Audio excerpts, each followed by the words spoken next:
जय सिया राम, राधे राधे। कैसे हो आप सब? आई होप आप सब अच्छे होंगे।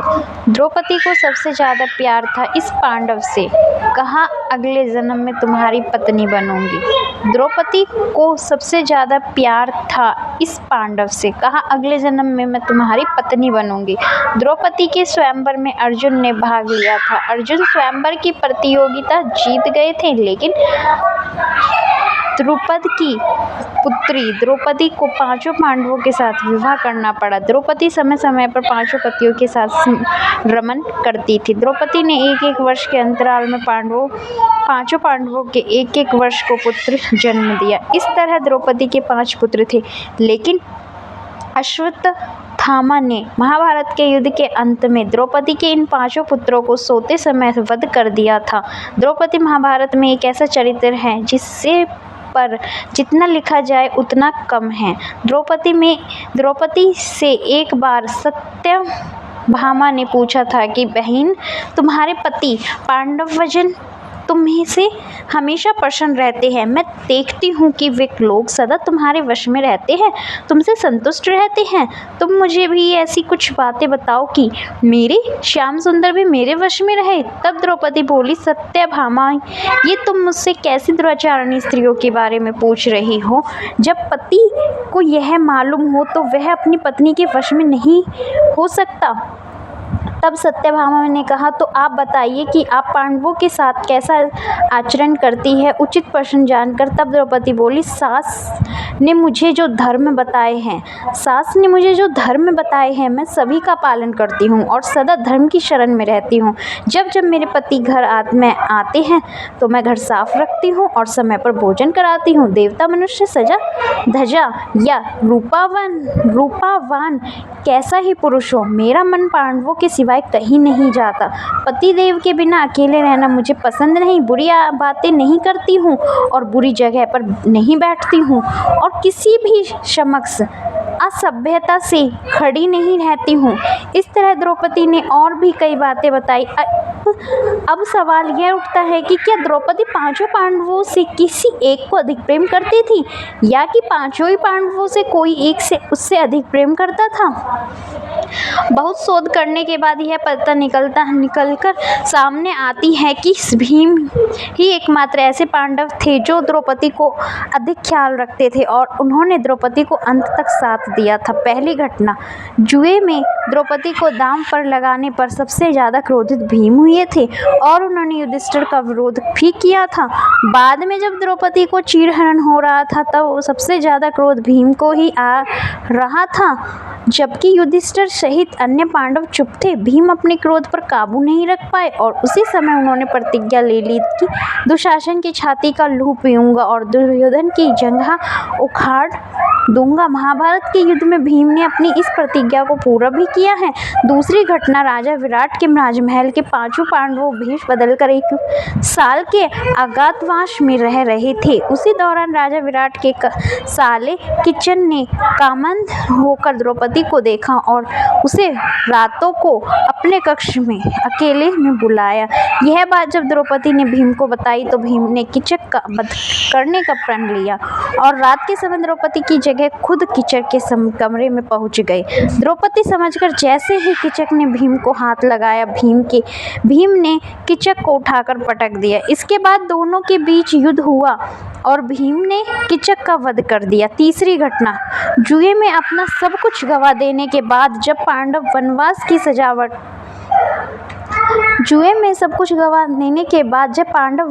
सजा काट रहे थे, तब दुर्योधन के जीजा जयद्रथ की बुरी नजर द्रौपदी पर पड़ी। उसने द्रौपदी के साथ जबरदस्ती की और उसे रथ पर ले जाने का दुस्साहस भी किया, लेकिन एन वक्त पर पांडव आ गए और उसे बचा लिया। भीम ने तब जयद्रथ की खूब पिटाई की और द्रौपदी के आदेश पर जयद्रथ के सिर के बाल मुंडकर उसको 5 चोटियां रखने की सजा दी और सभी जनता के सामने उसका घोर अपमान करवाया। चौथी घटना, महाभारत के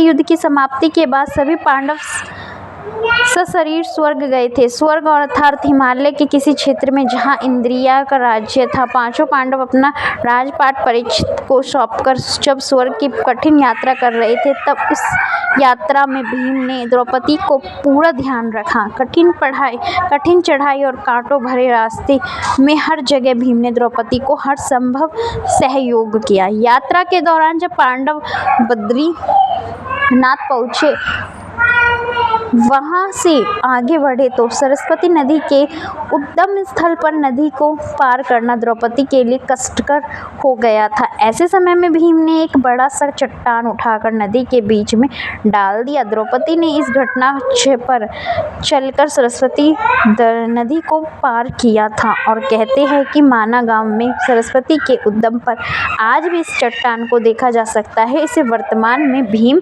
पुल कहा जाता है। एक जगह द्रौपदी लड़खड़ाकर गिर पड़ी। द्रौपदी को गिरा देख भीम ने युधिष्ठिर से पूछा कि द्रौपदी ने कभी कोई पाप नहीं किया, तो फिर क्या कारण है कि वह नीचे गिर पड़ी। युधिष्ठिर ने कहा, द्रौपदी हम सभी में अर्जुन को अधिक प्रेम करती थी, इसलिए इसके साथ ऐसा हुआ। ऐसा कहकर युधिष्ठिर द्रौपदी को देखे बिना ही आगे बढ़ गए। जनश्रुति के अनुसार स्वर्ग यात्रा के दौरान द्रौपदी भीम का सहारा लेकर चलने लगी, लेकिन द्रौपदी भी ज्यादा दूर नहीं चल पाई और वह फिर गिरने लगी। ऐसे समय भीम ने द्रौपदी को संभाला। उस समय द्रौपदी ने कहा, सभी भाइयों में भीम ने ही मुझे सबसे ज़्यादा प्यार किया है और मैं अगले जन्म में फिर से भीम की ही पत्नी बनना चाहूँगी।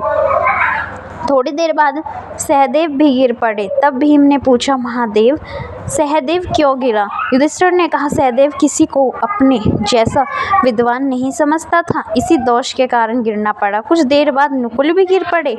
तब भीम ने पूछने पर युधिष्ठिर ने बताया कि नकुल को अपने रूप पर बहुत अभिमान था, इसलिए आज इसकी यह गति हुई है। थोड़ी देर बाद अर्जुन भी गिर पड़े। युधिष्ठिर ने भीम से कहा, अर्जुन को अपने पराक्रम पर अभिमान था। अर्जुन ने कहा था कि मैं एक ही दिन में शत्रुओं का नाश कर दूंगा, लेकिन ऐसा कर नहीं पाए। अपने अभिमान के कारण ही अर्जुन की आज यह हालत हुई है। ऐसा कहकर युधिष्ठिर आगे बढ़ गए और थोड़ी देर चलने पर भीम भी गिर गए और तब भीम ने गिरते वक्त युधिष्ठिर से इसका कारण पूछा, तो उन्होंने बताया कि तुम ही खाते बहुत थे और अपने बल का झूठा प्रदर्शन करते थे, इसलिए तुम्हें आज भी भूमि पर गिरना पड़ा। यह कहकर युधिष्ठिर आगे चल दिए। युधिष्ठिर कुछ दूर ही चले थे कि उन्हें स्वर्ग ले जाने के लिए स्वयं देवराज इंद्र अपना रथ लेकर आ गए।